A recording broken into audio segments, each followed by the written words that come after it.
sommes là présents au Muséum Indépendance à Downtown DC pour la manifestation des Américains qui ont décidé de crier haut et fort, de descendre dans la rue pour manifester leur mécontentement par rapport au système en place. Et après, mon Afrique a tenu à faire l'événement comme d'habitude parce que nous sommes la télévision du peuple, de la voix du peuple. Et la manifestation a commencé il y a quelques minutes. Les personnes interrogées ici nous ont dit qu'ils avaient marre du manque d'emploi, de la crise, de la perte des maisons et de tout ce que les populations américaines vivent à travers les États-Unis en ce moment. Afrique, en Afrique, nous sommes présents. Nous allons vous faire suivre tout à l'heure l'événement pour faire écouter exactement le but de toutes ces manifestations à travers le pays. Nous allons déjà vous dire que cette manifestation a eu lieu à Wall Street Center à New York et elle s'est terminée avec l'arrestation de beaucoup des citoyens américains qui ont été interpellés par la police. Elle s'est tenue aussi à Boston et elle est à Washington maintenant. Et la vague continue. Ils pensent atteindre tous les... Ils pensent s'y rendre dans tous les États des États-Unis pour manifester leur mécontentement et pour montrer aux yeux du monde entier que le premier pays au monde est autant affecté que les autres pays par la crise économique, la récession économique. C'est pour ça que Afrique, mon Afrique, a tenu à être là, la chaîne de l'événement du 21e siècle et de la voix du peuple, pour vous faire vivre cet événement et vous dire qu'aux États-Unis, ce n'est pas toujours la bonne forme. Les gens aussi en souffrent ici. Des centaines de personnes qui ont perdu leur domicile, des millions de personnes qui perdent leur emploi par jour. Et c'est un hâte lancé par la population américaine qui dit hâte, on en a marre. Ils veulent faire ainsi appel au gouvernement Obama, aux congressistes, aux républicains, pour leur dire le peuple américain en a marre. Nous avons besoin d'emploi, nous avons besoin de vivre, nous avons des enfants, nous avons de la famille. Et nous ne continuerons pas à vous laisser faire de notre pays un pays des gens sans emploi, un pays des gens qui perdent leur domicile tous les jours, un pays des gens qui sont désespérés. Aujourd'hui, les statistiques donnent 9% de pourcentage dans les États-Unis des sans-emploi. Le nombre est quand même grave parce que on commence à frôler la Grèce et pourquoi pas les pays en Afrique où le taux de chômage est très élevé. C'est pour ça que les populations américaines, comme vous voyez là, sont sorties dans la rue pour dire hâte. Nous avons marre, quelque chose doit être fait. Afrique, mon Afrique, good morning. Welcome to our station once again today. We are here in Washington, D.C. To assist on this demonstration that American people decided to hold all over the country. They started in New York and the demonstration started with the arrestation of 150 people in Wall Street Center. They continue in Boston. They are today in Washington, D.C. and they decided to hit all American states. The main objective here is that the population in America say, stop, they have enough.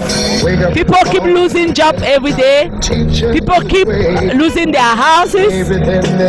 People just survive. 9% of unemployment, that is too much. And American people come to say, stop, we are tired. We are calling open the President Obama, we are calling open the Congressman, we are calling open the Republican, we are calling open Democrats. It's their way to manifest their malcontentment and to say heart. So Afrique Mon Afrique is a television of the voice of people. We belong to all the people, all the community, black, white. We are there to speak the word. And Afrique Mon Afrique is a television of people, the voice of people and the concern of people. Wherever things are not going right, we stand to say it loud. Dudu Tekle Ngule is my name. We are here in Washington, D.C., Independence Street and Martin Luther King Kennedy Memorial Museum. We're going to show you what is going on here in few minutes. Very soon, the event will start. Thank you to be connected and keep reminding that Afrique Mon Afrique TV is for everybody. Everybody that stands for the issue, everybody that stands to speak the word for the right, equality, development, solidarity, love. That is why we are, and that is why we stand for. Thank you. Stay connected, and very soon the first speech will be out here. Afrique Mon Afrique. Dudu Tekle Ngule is my name. Too much pain. And so it's time to fight back. The occupation movement began here by Dr. King must continue.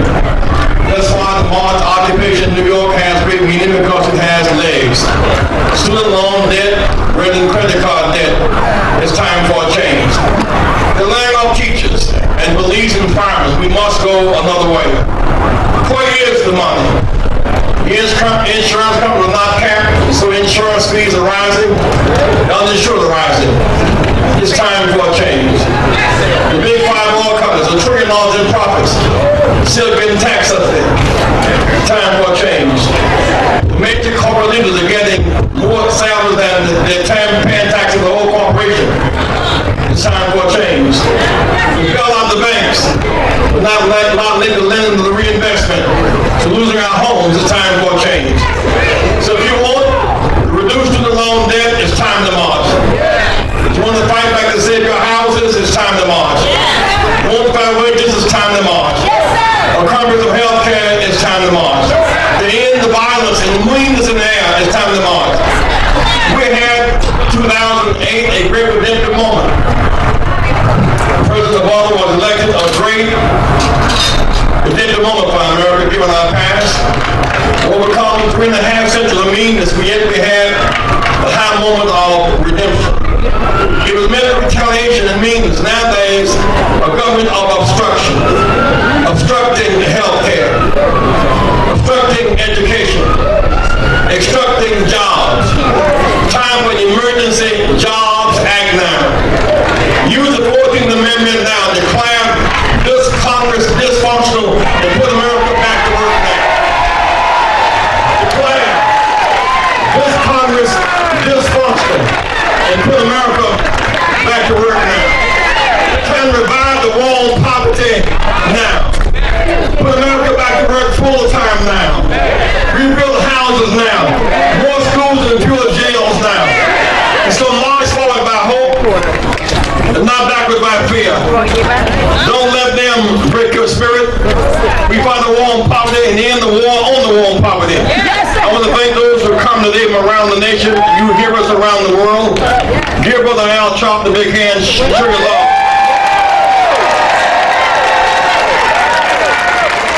But let me warn you of this note as I leave. No one has earned the right to do less than their best. Less than your best is a sin. Wages of sin is death. In 2008, we voted our hopes and we won. 2008, we voted our hopes and we won. 2010, we dropped our vote, we dropped our rod, and got snake bit.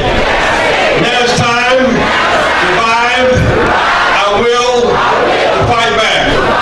16 million black voters eligible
let us take hands. Everybody stand up and sit down. Some of the old folk got seats up front after the march. Let's take hands. We're going to be led in prayer by Bishop James Dixon. We're going to sing We Shall Overcome, and we're going to let you head to the bus. Let's all join hands. Let's just give a big shout of thanksgiving to God for a glorious day here on the mall. We shall overcome. We shall overcome. We shall overcome someday. Oh, deep in my heart, I do believe. We shall overcome someday. We are not afraid. We are not afraid.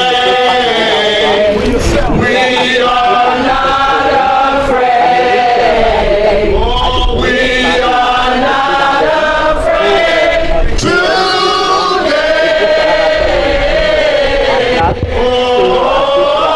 deep in my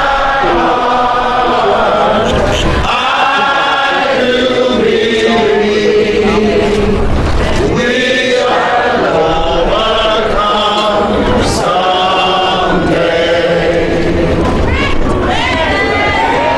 Our Father and our God, how blessed we are to be standing on this hallowed sacred ground.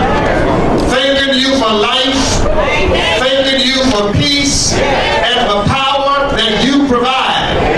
But we thank you also for vision and for challenging us to accept the charge to move forward in the fight for freedom for every American. For those who came by airplane, this nation is based upon those who came here to work and to make a difference. I love the working people of this country. We will not fail them by ignoring them and suggesting that, as one presidential candidate said, if you don't have a job and you're broke, it's your own fault. Let me say to that presidential candidate, as long as you believe that, I want to make sure you stay unemployed. So this is not a time for foolery. It is not a time for ignoring what we are made of. It's not a time for ignoring the Constitution of the United States, which in its beginning says we have come together to make a more perfect union. And if anybody understands the Bill of Rights, the 14th and 15th Amendment, all people are free. All people deserve due process. And all people should not be trampled on by those who believe that the 1%, the prominent, the most valuable, are more than those who toil and bend and walk. I want to stand with the working people. So I want you to know, on behalf of members of the Democratic Caucus, members of the Congressional Black Caucus, Congressional Progressive Caucus, as a member of the United States Congress, I want to give you greetings and know that we have taken to marching. We have taken to touching and feeling those who are unemployed. We have taken to standing with the President of the United States and saying that we are not giving in. We're not giving up. And as John Lewis would say, we're not giving out. I had the pleasure of working for the Southern Christian Leadership Conference. Oh, don't start counting ages. I started when I was 2. I was so humbled and eager as a college student to just walk and follow some of those like Hosea Williams and Andrew Young and James Orange as we traveled to South Carolina, North Carolina, Mississippi, and Georgia. And in that time, there were people working on plantations, sharecroppers, who were too scared to register to vote. And I want you to know that now that we feel that we have come into our own and we are working, and some of us got some stuff and we got 2-car garages, some of us forget those days. What I want you to understand, that when you have people who are willing in the halls of Congress to tell the commander-in-chief, you lied. Or when you hear somebody saying, I can't return a phone call, it's time for the working people to start marching and talking and pushing and never giving up. And so I ask you today, this is a sacred day, to be here with Reverend Al Sharpton, who has taken this to the highest level. God bless him. He is a progeny. He is a spirit. He is a leader that brings many of us together. He is one that glues us. And then to have an iconic man like the Reverend Jesse Jackson stand and march, who created the opportunity in 1984 and 1988. Mark Mario heading the Urban League. And yes, oh, don't you know the tears in my eyes as I walked along Martin Luther King III. And so this is a sacred day, is it not? Special day for those of us, whatever faith, whatever unfaith that you are. Sacredness comes from how you hold it in your soul and your DNA. It says that it means something to me. It means that when there are people in the front lines of Iraq and Afghanistan, I'm not thinking about the blood and sweat and tears.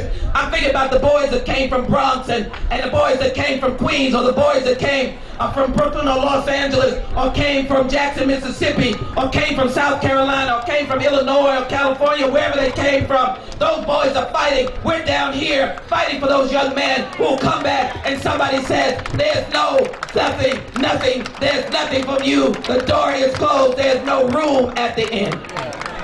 So I came here today to tell you that I'm sick and tired of being sick and tired. That's right. Fannie Lou Hamer wouldn't want us to give up.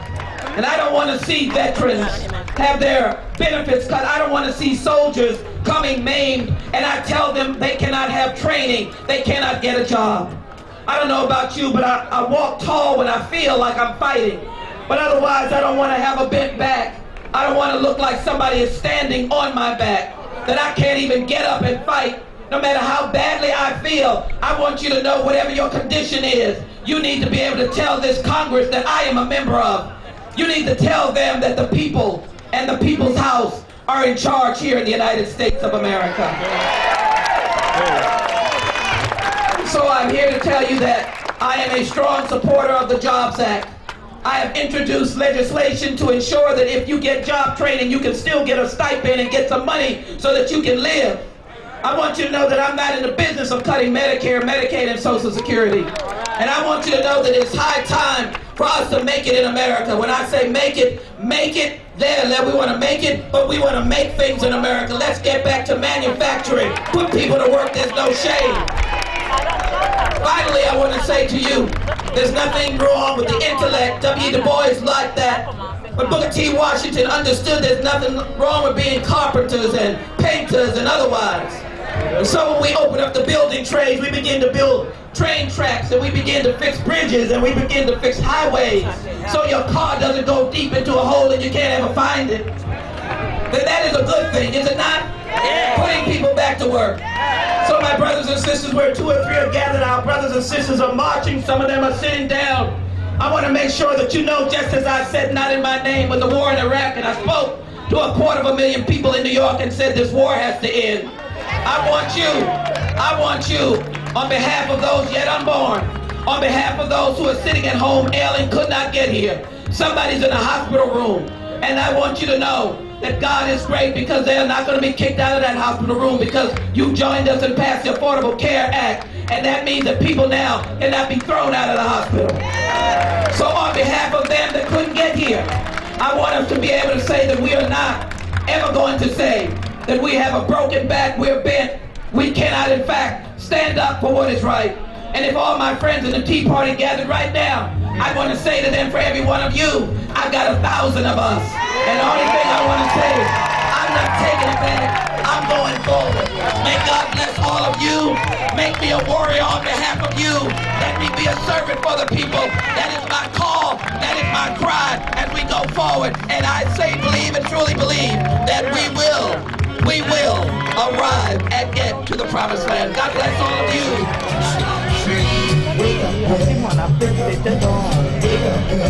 La rappresentante mondiale Sheila Jackson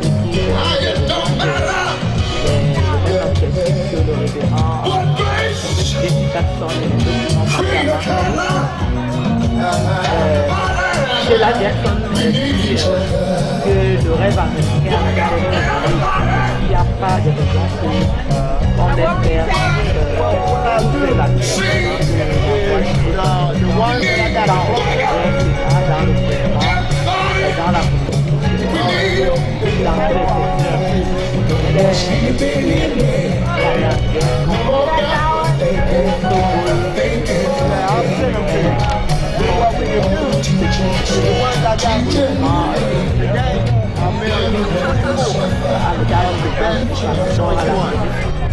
dans la dans l'Amérique du bon temps, l'Amérique du paradis. Elle dit que son combat serait de lutter contre tous ces maux qui nuisent aujourd'hui la population américaine qui souffre de la récession économique et du sans-emploi. Et elle a décidé de se battre pendant ces élections-là pour défendre ses idées. La deuxième partie vous sera diffusée tout à l'heure.